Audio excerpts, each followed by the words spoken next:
Olá pessoal, dando sequência ao conjunto de vídeos que nós estamos produzindo nesse período de suspensão das aulas presenciais, eu proponho que no vídeo de hoje nós prossigamos com a análise de um tema denominado condições da ação, que aliás já foi examinado em parte em um vídeo postado recentemente. Embora o estudo dessa matéria interesse a todos, eu lembro que este vídeo está sendo gravado com destinatários específicos, que são os meus alunos do terceiro semestre da Faculdade de Direito, período este em que eles estudam a disciplina de Teoria Geral do Processo. Bem, dito isto, vamos então ao enfrentamento dessa matéria. Como procurei mostrar no vídeo anterior, o direito de ação pode ser analisado em dois planos. Primeiro, no plano constitucional. Segundo, no plano infraconstitucional processual. É assim porque o direito de ação conta com previsão na Constituição Federal, bem como na legislação infraconstitucional, mais precisamente no Código de Processo Civil de 2015.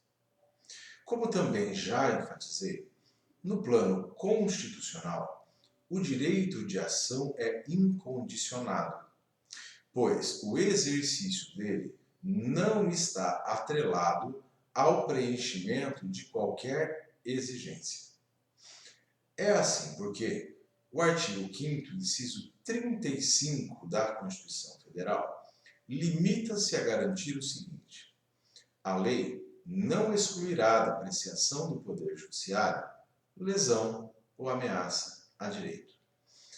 Portanto, basta que determinado sujeito se dirija a um órgão do Poder Judiciário afirmando a existência de uma lesão ou então de uma ameaça a direito, para que esse sujeito já tenha então exercido o seu direito constitucional de ação. Entretanto, no plano infraconstitucional processual, tudo se passa de modo relativamente diferente, pois o exercício regular do direito de ação está atrelado ao preenchimento de determinadas condições. E é justamente por isso que grande parte da nossa literatura, sem dúvida, a maior delas, usa a expressão condições da ação. Mas aí surge a pergunta: quais são as referidas condições? Vejam, a resposta, como já mostrei, está no artigo 17 do CPC, que estabelece o seguinte: para postular em juízo é necessário ter legitimidade e interesse. Consequentemente, o interesse e a legitimidade passam a funcionar como condições ao exercício regular do direito de ação. Isto é, passam a funcionar efetivamente como condições da ação. Mas aí vocês me perguntam: professor, em termos práticos, qual é a relevância de determinada ação preencher as referidas condições, isto é, o interesse e a legitimidade? Vejam, se uma ação processual qualquer for ajuizada sem preencher o interesse, ou então sem preencher a legitimidade, o resultado é um só. O juiz proferirá uma sentença sem resolução de mérito. Assim entendida aquela que se limita a encerrar o procedimento no primeiro grau de jurisdição sem fornecer uma resposta ao pedido formulado pelo autor em sua petição inicial. Vale dizer, sem declarar qual das partes tem razão. Essa sentença, sem resolução de mérito, está prevista lá no artigo 485, inciso 6 do CPC, e é doutrinariamente denominada sentença terminativa. Perceberam? Bem, daí porque O preenchimento das condições da ação é, sem dúvida, a primeira preocupação de todo e qualquer advogado que pretende ingressar em juízo manejando uma ação qualquer. Isto é, o preenchimento do interesse e o preenchimento da legitimidade. Por quê? Só assim, satisfazendo ambas as condições da ação, bem como determinados pressupostos processuais, é que o processo se desenvolverá e resultará a emissão de uma sentença com resolução de mérito, assim entendida aquela com a qual o órgão do Poder Judiciário fornece uma resposta ao pedido formulado pelo autor em sua petição inicial. Perfeito?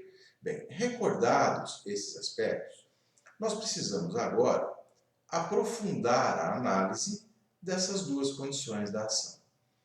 E por uma livre opção, eu escolho começarmos pela análise do interesse de agir ou então interesse processual. Perfeito? Bem, para explicar essa condição da ação, a nossa doutrina lança mão de um trinômio, isto é, de três palavras que, associadas, vão formar uma expressão que dão significado, que explicam o interesse de agir. E que trinômio é este? A necessidade, a utilidade e a adequação. Portanto, só haverá interesse de agir se houver necessidade, utilidade e adequação. Logo, nós precisamos compreender no que consiste cada característica do interesse de agir, começando pela necessidade. Vejam, só haverá necessidade quando o autor de determinada ação demonstrar que, sem o processo, não é possível satisfazer a pretensão jurídica da qual ele é titular e que, portanto, a ação, o processo e a jurisdição passam a ser necessários no caso concreto. Notem, a necessidade da ação pode se revelar a partir de uma das seguintes circunstâncias. Primeira, quando o autor demonstrar que a parte contrária oferece uma resistência ao cumprimento espontâneo de uma obrigação prevista em lei ou então em um contrato. Ou então, quando o autor de determinada ação demonstrar a indispensabilidade do exercício da jurisdição para satisfazer determinada pretensão. Vamos a exemplos para vocês bem compreenderem isso. Imagine só que determinado inquilino não esteja pagando os aluguéis a que se comprometeu mediante um contrato celebrado com o locador. Veja, diante da inadimplência dos aluguéis, constitui-se o direito do locador ao despejo. Mas eu pergunto, pode o locador despejar o inquilino do imóvel usando as próprias mãos, a força física, em uma atitude de autotutela? A resposta é não. Por esse motivo, a ação de despejo passa a ser necessária ao autor. Afinal, a parte contrária resiste a determinado comportamento que está previsto em lei ou então, no caso mencionado, em um contrato, isto é, a desocupar o imóvel cujos aluguéis não estão sendo pagos. Diante, então, da necessidade do ajuizamento da ação de despejo, nós identificamos a presença do interesse de agir. Legal? Mas vamos então a um segundo exemplo para nós ilustrarmos a segunda situação que faz emergir a necessidade da ação e, portanto, o interesse de agir. Imagine vocês que duas pessoas se casem e que após o matrimônio civil elas descubram que são em verdade irmãos, isto é, colaterais do segundo grau. Pergunto, esses irmãos casados podem, por sua própria vontade, desconstituir, declarar nulo o mencionado matrimônio? A resposta é não. Nesta hipótese, é imprescindível a atuação da jurisdição. Afinal, a nulidade matrimonial é um pronunciamento que só pode emanar do Poder Judiciário, isto é, tornando indispensável o exercício da jurisdição no caso concreto. E é justamente essa indispensabilidade da jurisdição que faz emergir a necessidade a que eu me referi e, portanto, o interesse de agir. Entenderam isso? Bem, em um arremedo de conclusão, haverá a necessidade quando o autor da ação demonstrar que, sem o processo, não é possível ele satisfazer determinada pretensão, o que decorre de uma das seguintes circunstâncias. Primeiro, a parte contrária resiste em praticar determinado comportamento que a lei ou o contrato lhe impõe. Segunda, ou então, o exercício da jurisdição, no caso concreto, é indispensável, é imprescindível por força de lei. Entenderam isso? Bem, mas avançando um pouco mais, eu mostrei há pouco que o interesse de agir, ou então o interesse processual, depende também da utilidade. E só haverá utilidade quando a ação processual ajuizada puder proporcionar ao autor uma vantagem ou um benefício moral ou patrimonial. Vale dizer, um resultado prático que possa proporcionar a ele a tutela completa, plena, de determinado direito. De outro lado, se o pronunciamento jurisdicional pretendido for inútil, isto é, não puder proporcionar ao autor um benefício moral ou patrimonial que ele deseja, faltará então a utilidade e, consequentemente, faltará também o interesse de agir. Nós vamos a um exemplo para vocês entenderem melhor no que consiste a mencionada utilidade. Imagine que determinado sujeito seja devedor e que ele recuse a realização espontânea do pagamento. Ora, nesta hipótese, o credor pode ajuizar uma ação de conhecimento de cobrança. Na verdade, uma ação de conhecimento condenatória ao pagamento. Afinal, a resistência do devedor no tocante à adoção de um comportamento previsto em lei, o pagamento, faz surgir a necessidade da ação e, portanto, o interesse de agir. Ok? Mas imagine a seguinte hipótese. Durante a tramitação do respectivo processo, esse devedor comparece diante do credor e paga a integralidade do respectivo débito. Ora, nesta hipótese, a ação e o processo tornaram-se inúteis para o autor. Afinal, dele não pode surgir algum provimento jurisdicional útil do ponto de vista moral ou patrimonial. Portanto, faltará aqui a utilidade a que nós nos referimos e, consequentemente, faltará então o interesse de agir.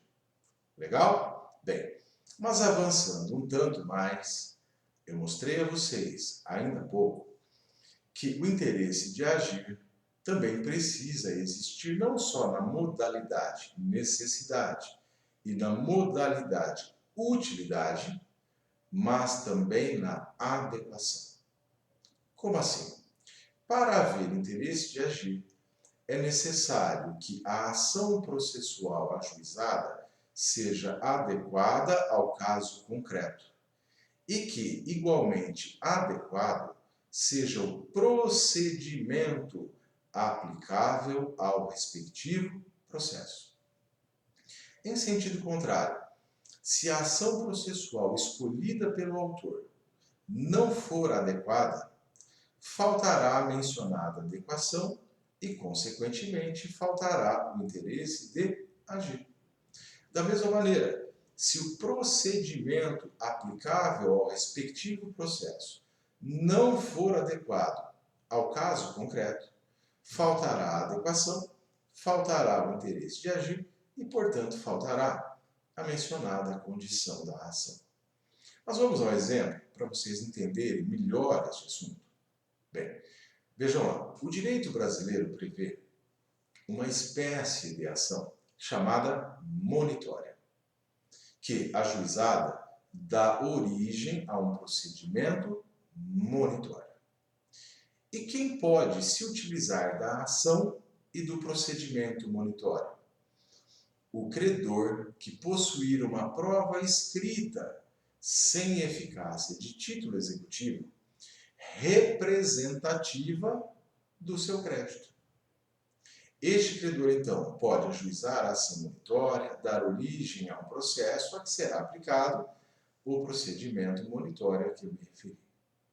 Mas imagine, por outro lado, que um credor desfalcado de prova escrita sem força executiva ajuize a ação monitória.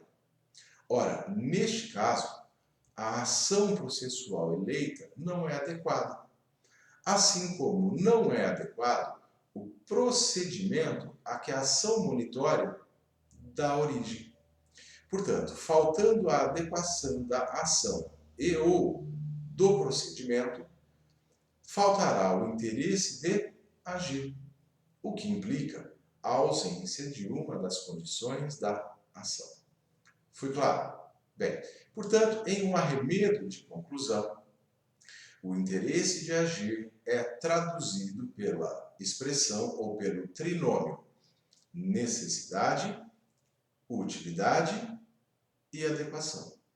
Faltando necessidade, utilidade ou adequação, falta a mencionada condição da ação e o resultado, como já mostrei, é um só: a emissão de uma sentença sem resolução de mérito. Pois bem, superada essa primeira condição da ação, vamos à segunda, que já mostrei a vocês, recebe o nome de legitimidade ou legitimação. Melhor dizendo, legitimidade das partes ou legitimidade ad causa. Notem, estudar a legitimidade das partes é examinar a pertinência subjetiva da ação. Vale dizer, quem são os sujeitos que podem legitimamente figurar como autor ou réu de determinada ação processual. Daí nós falarmos em legitimidade do autor ou legitimidade ativa e em legitimidade do réu, isto é, legitimidade passiva. No plural, legitimidade das partes, ou ainda, como prefere parte da literatura, legitimidade ad causa. Antes, porém, de nós aprofundarmos a análise dessa condição da ação, permitam-me aqui um exemplo um pouco extremo para que vocês possam se situar melhor no estudo dessa matéria. Vamos imaginar que na nossa classe, na universidade, existam 50 alunos. Que nós resolvamos realizar uma festa em comemoração ao final da quarentena e da pandemia. Afinal, retomaremos as aulas presenciais de processo civil. Beleza. Mas imagine que no dia da festa, nós encontremos nela não apenas os 50 alunos da nossa turma, mas 80 pessoas. Pergunto, quantas pessoas fazem parte dessa festa? Ora, 80 indivíduos. Mas eu indago, todos esses 80 indivíduos têm legitimidade para a referida festa? Não. Legitimidade mesmo para participar dela só possuem 50 indivíduos, 50 pessoas, aqueles que integram a nossa classe na universidade. Compreenderam? O que eu quero dizer com isso? Para se tornar autor ou réu de qualquer ação processual, basta que alguém ajuize a ação e já se tornará autor. Ou então, basta ter contra si ajuizada uma ação processual, que esse sujeito já se tornará réu. Isso não significa, contudo, que o autor possui legitimidade para estar no polo ativo da ação. E isso também não significa que o réu possui legitimidade para se inserir no polo passivo dela. Entenderam? Bem, o que nós vamos estudar então, como mostrei, é a legitimidade de causa, a legitimidade das partes, a legitimidade do autor, ou legitimidade ativa, e a legitimidade do réu, ou legitimidade passiva. Portanto, a legitimidade para integrar os polos ativo e passivo da ação e da relação processual, que tem origem quando a ação é ajuizada. Perfeito? Bom, mas vamos lá para o estudo dessa matéria e eu já começo lembrando o seguinte. Existem duas espécies de legitimação. De um lado, a legitimação ordinária ou comum e de outro lado, a legitimação extraordinária ou especial, denominada por alguns processualistas de substituição processual. Mas vamos começar o nosso estudo pela legitimação ordinária. Vejam, para nós verificarmos quem tem legitimação ordinária para a ação, isto é, para se tornar autor e para ser réu, nós precisamos analisar quais são os sujeitos que participam da relação jurídica material conflituosa ou problemática que dará origem à ação e ao processo. Pois apenas os sujeitos que fazem parte da relação jurídica problemática ou litigiosa é que têm legitimidade ad causa, legitimidade das partes para a respectiva ação processual.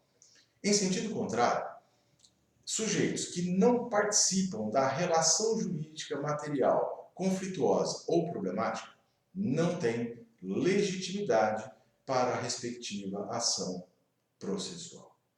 Vamos ao exemplo para vocês entenderem?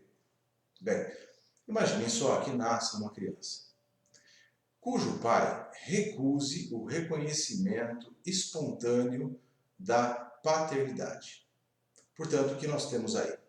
Uma relação jurídica de direito material, problemática, conflituosa, tanto assim que duvidosa. Não é isso? Bem, que ação ajuizar neste caso? A ação de conhecimento declaratória da existência da relação jurídica paterno-filial, que popularmente é conhecida pelo nome de ação de investigação de paternidade. Mas aí eu pergunto, quem são os sujeitos que têm legitimidade ad causa para a ação investigatória? Isto é, quem tem legitimidade ativa e legitimidade passiva para ela? Ora, tem essa legitimidade os sujeitos que participam da relação jurídica de direito material conflituosa, problemática, no caso, duvidosa. E quem são eles? De um lado, o suposto filho, de outro lado, o suposto pai. Portanto, é o suposto filho que tem legitimidade ativa para a ação de investigação de paternidade. E é o suposto pai que possui legitimação passiva para estar nela inserido. Entenderam isso? Bom, mas aí vocês me perguntam, professor, e a mãe da criança nessa história? Ela tem ou não tem legitimidade para a ação de investigação de paternidade? A resposta é não. E não porque não é a mãe que integra a relação jurídica de direito material que será discutida em juízo com o ajuizamento da ação investigatória. E sim, apenas o suposto filho de um lado e o suposto pai de outro.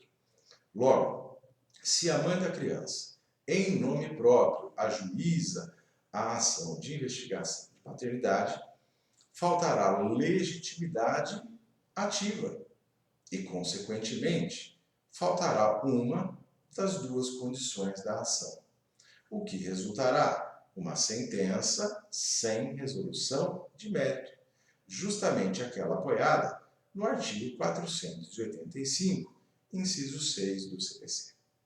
Entenderam isso? Bem, mas notem, enfim, um detalhe. Na legitimação ordinária, o sujeito vai a juízo em nome próprio e se torna autor, para a defesa de um direito próprio. Resumindo, na legitimação ordinária, o que a caracteriza é o autor ir a juízo em nome próprio, defender um direito próprio. Isto é o comum, isto é o ordinário. Cada um defende em nome próprio o próprio interesse jurídico. Daí então o nome legitimação ordinária. Compreenderam? Bem, mas como mostrei há pouco, existe uma outra modalidade de legitimação e ela é chamada extraordinária. Uma legitimação especial, também conhecida por substituição processual, segundo recomendações de parcela da nossa doutrina. E agora nós precisamos, então, desvendá-la. Vejam, diferentemente da legitimação ordinária, que tem como base a relação jurídica de direito material, problemática ou litigiosa, na legitimação extraordinária, quem tem legitimidade ad causa, ou seja, legitimidade das partes, são os sujeitos indicados em lei.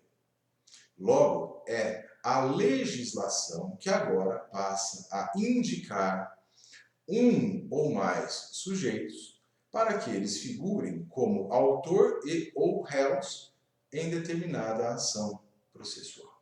Logo, em resumo, a legitimação extraordinária é aquela que deriva de lei, pois é a lei que ditará quem tem legitimidade para ser parte na respectiva ação. Entenderam este conceito? Bem, mas vamos a um exemplo para vocês compreenderem melhor essa modalidade de legitimação. Se vocês forem lá no artigo 2º, parágrafo 4º, da Lei 8.560, conhecida como Lei da Investigação de Paternidade, verão que ela prevê o seguinte: o Ministério Público pode ajuizar a ação de investigação de paternidade quando o suposto pai recusar o reconhecimento espontâneo da paternidade, após uma averiguação oficiosa realizada pelo promotor de justiça. Vejam, quando o artigo 2º, parágrafo 4º da Lei 8.560 diz que o Ministério Público pode ajuizar a referida ação investigatória, é a lei que está atribuindo legitimidade ativa para o Ministério Público tornar-se autor, manejando a mencionada ação. Mas eu pergunto, o Ministério Público faz parte da relação jurídica material conflituosa, problemática, no caso, duvidosa? Não. O Ministério Público não é filho, o Ministério Público também não é o suposto pai. Mas, autorizado por lei, ele vai a juízo em nome próprio e se torna autor, o Ministério Público, para, no processo, na ação e no processo, realizar a defesa de um interesse de terceiro. E é justamente essa a característica da legitimação extraordinária, que indica, mediante lei, um determinado sujeito para se tornar autor e, portanto, ir a juízo em nome próprio, defender direito de terceiro. Aí está, portanto, a diferença entre a legitimação extraordinária e a legitimação ordinária, haja vista que nesta o sujeito vai a juízo em nome próprio defender direito próprio, o que é comum, o que é ordinário. Ao passo que na legitimação extraordinária, a lei indica determinado sujeito para que ele vá a juízo em nome próprio. No nosso exemplo, o Ministério Público, defender direito de terceiro. Compreenderam isso? Bem, portanto, para nós sabermos se existe ou não legitimação extraordinária para determinada ação, a recomendação é muito simples. Basta consultar a nossa legislação. Se ela não prevê um caso de legitimação extraordinária, a única solução qual é? O recurso, o uso da legitimação ordinária, a que eu já me referi. Perfeito? Bem, eram essas as minhas considerações finais a respeito das condições da ação. Espero que vocês tenham gostado deste vídeo e, se gostaram, deixem aí o seu like. Mas, por outro lado, se ele suscitou alguma dúvida, por gentileza, mande para mim. Eu procurarei atender a todos no menor tempo possível. Obrigado pela atenção, pela companhia e aguardem aí atentos o nosso próximo vídeo. Até a próxima.